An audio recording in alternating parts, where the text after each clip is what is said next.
Halo adik-adik, selamat pagi, siang, sore, dan malam. Kali ini kita akan belajar lagi tentang partograf. Partograf itu adalah suatu alat bantu yang digunakan selama melahirkan, selama persalinan untuk memantau kondisi ibu, bayi, dan kemajuan persalinannya. Kemudian di dalam satu lembar partograf ini tertera segala macam apa yang diberikan selama melahirkan, selama proses persalinan, mau dikasih obat apa yang terjadi itu terangkum dalam partograf ini supaya semua orang yang menangani itu tahu nih kemajuan persalinannya itu seberapa maju. Kemudian apakah persalinannya berjalan dengan normal atau ada patologis, sehingga memastikan nih, satu lembar ini memastikan bahwa si ibu bayi itu dalam keadaan baik dalam persalinan. Nah, partograf ini dicatat setiap 4 jam sekali, kecuali kalau ada sesuatu. Jadi contohnya, harusnya kita periksa jam 2, pasien periksa jam 12, kemudian kan 4 jam sekali jam 16 nih. Ternyata jam 15 ketubannya pecah atau keluar darah atau keluar air atau tensinya naik atau ibunya kesakitan, kita boleh periksa. Tapi kalau tidak ada apa-apa maka periksanya 4 jam sekali. Apapun yang terjadi 4 jam sekali. Tergantung dari pemeriksaan dari luar, apakah tensinya, apakah ibunya kesakitan, apakah ada sesuatu yang kita curigai, kita harus periksa dalam nih. Gitu. Untuk menghindari apa? Setiap saat kok periksa dalam terus, sehingga di partograf ini periksa dalamnya adalah 4 jam sekali untuk mencatat suatu kemajuan dari persalinannya. Nah, yang diperiksa setiap 30 menit itu adalah denyut jantung janinnya. Kemudian kontraksinya ibunya nih, kan periksa dari luar nggak periksa dalam. Kemudian nadinya setiap 30 menit. Dan yang diperiksa setiap 4 jam adalah pembukaannya, kemajuan persalinannya, molasenya. Molase itu apa ya? Tulang bayinya itu menjadi menyempit atau makin kecil atau tidak. Kemudian air ketubannya gimana? Apakah utuh, apakah keruh, dan sebagainya. Dan tensi setiap 4 jam. Terus produksi urinnya juga dilihat setiap 4 jam. Jadi di setiap pengisian partograf itu kita melihat denyut jantung janin, kemudian air ketubannya atau pengeluaran pervaginamnya itu warnanya seperti apa, tanda-tanda gawat janin ada apa enggak, kemudian molase atau penyusupan kepala janinnya, memantau kondisi janin dan memantau ibunya sampai dia melahirkan. Nah, ini moga-moga kelihatan nih dari atas nih. Kelihatan dari atas nih. Lebih bagus. Nah, kemajuan persalinan itu dinilai dari pembukaan serviks, penurunan dari bagian bawah janin atau kepala, kemudian kita harus lihat nih adanya garis waspada, garis bertindak, kontraksinya seperti apa, dan kesehatan sama kenyamanan ibunya. Jangan sampai ibunya kesakitan banget, tapi kita lalai terhadap kesehatan ibunya. Nah, kita masukkan ke dalam partograf itu setelah fase aktif atau pembukaan 4 cm. Jadi kalau belum 4 cm masih dalam fase tidak aktif, maka tidak boleh dimasukkan di partograf. Jadi benar-benar yang masuk partograf adalah ibu yang akan melahirkan, bukan ibu yang sedang proses masuk ke fase aktif. Nah, ini supaya memudahkan, ada warna-warna nih untuk memudahkan aja. Jadi yang pertama, kita akan lihat dulu lembar partografnya. Dilihat nih, diisi nomor registernya berapa nih si ibu, 1, 2, 3, 4, 5, 6 pokoknya. Nomor puskesmasnya berapa, 5, 6, 7, 8, 9. Terus ditanya, udah keluar air ketuban atau belum? Oh sudah, tadi jam 10. Maka kita akan tulis nih jam 10. Nama ibunya Nyonya Indra. Sekarang tanggal berapa nih? 22 Oktober 2025. Umurnya berapa? Umurnya baru 21 tahun. Gitu. Anak keberapa nih? Anak pertama, belum pernah melahirkan, abortus juga 0. Alamatnya mana nih? Semarang. Terus mules-mulesnya sejak jam berapa? Seandainya nih, saat ini jam 12, dia mulai ketubannya pecah jam 10, kemudian mulus-mulusnya sejak tadi pagi jam 8. Nah, contohnya seperti itu. belum periksa dalam nih, baru periksa luar. Kemudian pada saat pasien datang, itu kan kita tulis dulu nih. Jadi nulisnya di angka 0 nih, jam 12.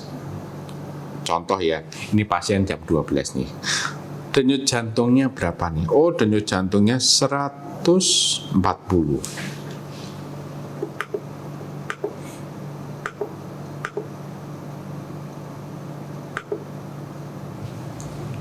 Maka pakainya adalah dot. Itu. Kemudian air ketubannya seperti apa? Air ketubannya, kita kan kelihatan nih air ketubannya keluar. Oh, jernih kok. Gitu. Ini baru periksa dari luar nih. Kontraksinya gimana kontraksinya? Oh, kontraksinya sudah ada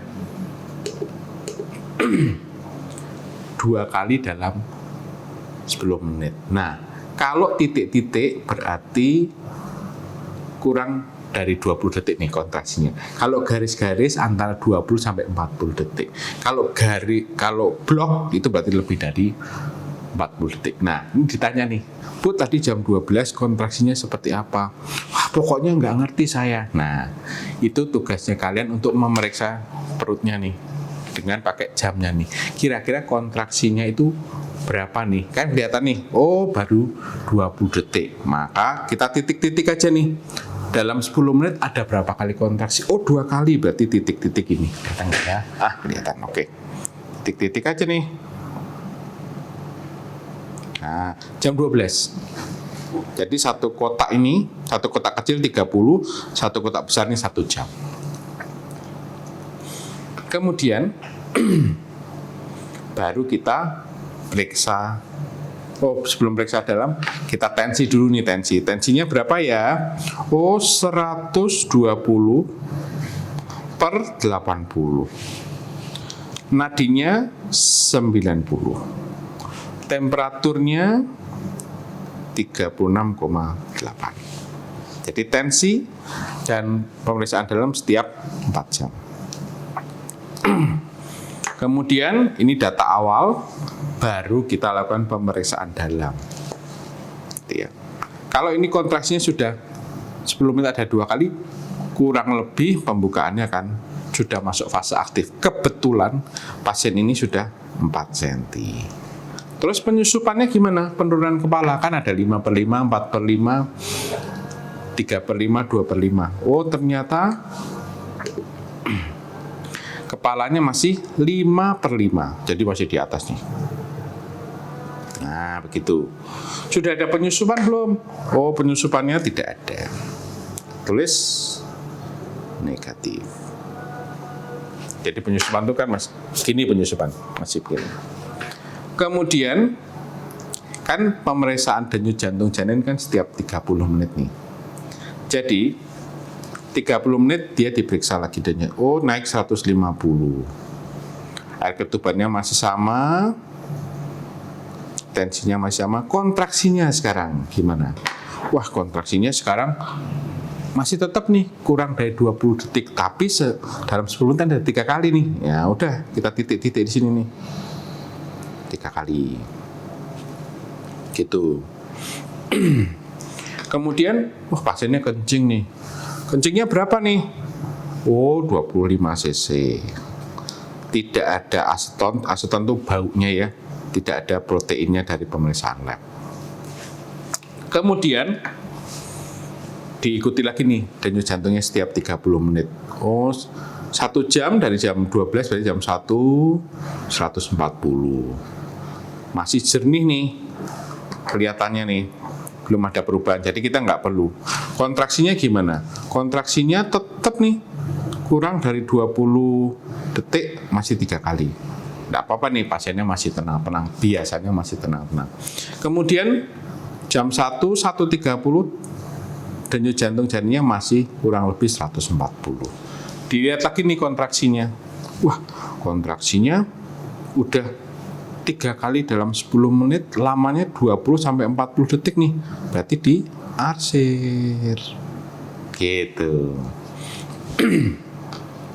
Tapi si ibunya belum ada apa-apa nih. ya, belum keluar apa-apa. Jadi kita tidak wajib untuk periksa dalam nih. Tetap aja nih. Denyut jantung janinnya juga masih antara 120 sampai 160. Jadi masih normal nih. Sekarang 30 menit kemudian 145.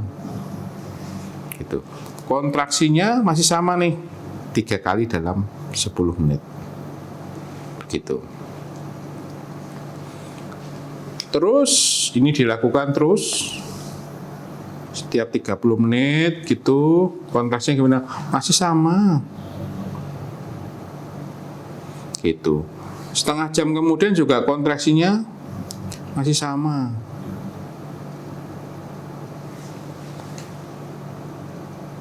Tiba-tiba jam 16, 12, 13, 14, 15, 16. Nih tiba-tiba nih.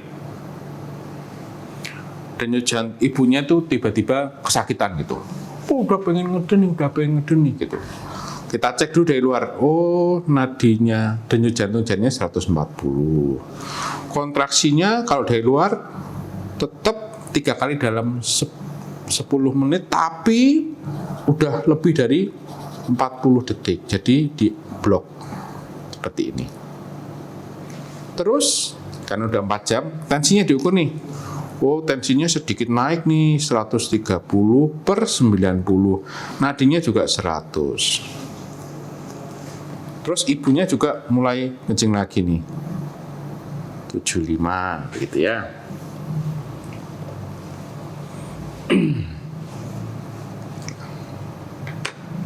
Terus karena ibunya kesakitan, maka kita wajib melakukan periksa dalam. Gitu. Waktu diperiksa dalam, ternyata jam 16 pembukaannya menjadi 16 di sini. 8 cm. Terus kepalanya yang dari 5/5 menjadi turun 2/5. Gitu. Wah Bu, sudah sebentar lagi nih lahirnya. Asik gitu ya. Nggak apa-apa Bu. Terus air ketubannya gimana air ketubannya? Air ketubannya masih jernih nih di sini. Penyusupannya ya persatu lah, persatu. Menyusup nih, gak masalah.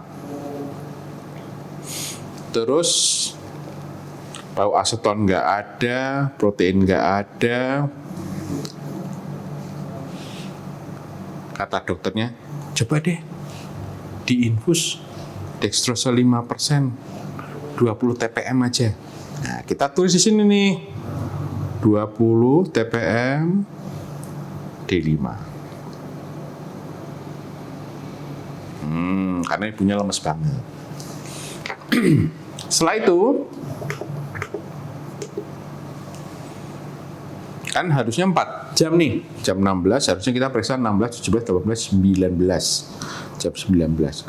Tapi tiba-tiba baru 2 jam. 18. Jadi ini diperiksa terus nih nadinya. Denyut jantung janinnya.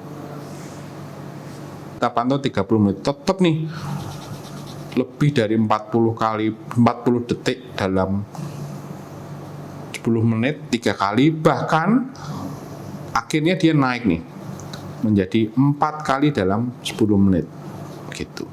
Terus nah menuju jam 18 ternyata kontraksinya menjadi makin kuat nih, jadi diblok. Kemudian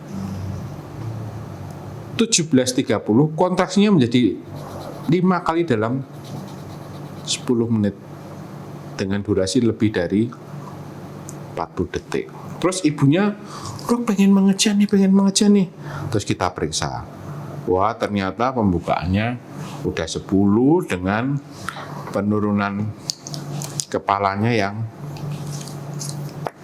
sudah di dasar panggul. Nah, siap-siap deh mau melahirkan. Tetapi jangan lupa, tetap kita tensi nih di sini. Oh, tensinya 120 per 70. Nadinya karena dia udah mengucin biasanya lebih cepat. Gitu. Nah, baru setelah itu kita pimpin mengejam. Ternyata 1 jam kemudian lahir deh bayinya. Begitu. Terus ditulis deh di sini. Patus spontan, lahir bayi perempuan, berat badannya 3.100 gram, Apgar skornya karena langsung menangis jadi ya 10, 10, dan 10. Selesai deh. Cuman tidak selesai di situ nih patograf. Tetap garis-garis dotnya ini kita harus hubungkan nih. Merah, pembukaan sama merah. Kemudian penurunan kepalanya kita hubungkan begini. Terus denyut jantung janinnya juga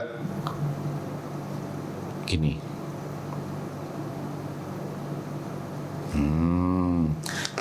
Tensinya juga sama.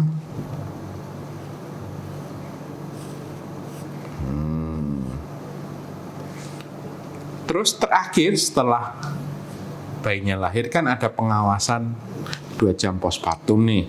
Nah, di situ tensi lagi nih masih belum selesai.